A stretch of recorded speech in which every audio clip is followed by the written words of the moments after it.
লোকজনে থানা জানাইছে যে একটা গাড়ি পড়ে রয়েছে পরিত্যক্ত অবস্থা, একটা কভার ভ্যান। এই যে আন্দোলনের সময় নাকি রাখছে, কে রাখছে তারা বলতে পারে না। তো এখানে আসলাম, আসার পর এলাকার লোকজনের কাছে জিজ্ঞাসাবাদ করলাম, তারা একই কথা বলছে যে আন্দোলনের ভিতরে এই গাড়ি এখানে রাখছে। তারপরে এলাকার লোকজনের সামনে তালা ছিল, তালা খুললাম, খুলে দেখি যে গুড়া দুধ। 25 বছরের ওয়ারেন্টিযুক্ত দীর্ঘস্থায়ী দরজা প্রোটেক্টর, আধুনিক ও মজবুত দরজা।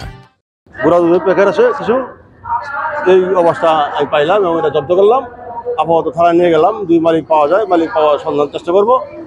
মালিক করে আইনগত ব্যবস্থা করা হবে।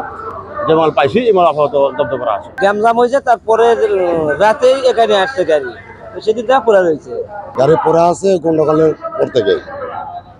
আমি আবার ওই 11টার দিকে আবার দেখলাম যে একটা লোক ওই গাড়ির মাথাটা খুলছে। আমি জিগাইলাম যাই বেটা কি করস, হচ্ছে এটা কাশিমপুর থানায় লিয়া যাবো, এই বন্ধু দেখছি। আর আমি অটো নিয়ে চলে গেছি। আমরা এখানে আন্দোলনের সময় গাড়িটা পড়ে আসলে, তারপরে আমরা আকাঙ্ক্ষিতের ভিতরে আসলাম যে এটার ভিতরে কি লাশ নাকি তা তো বলা যায় না। কিন্তু তারপর থানা পুলিশ আসার পরে দেখলাম যে না, এটার ভিতরে অন্য কিছু।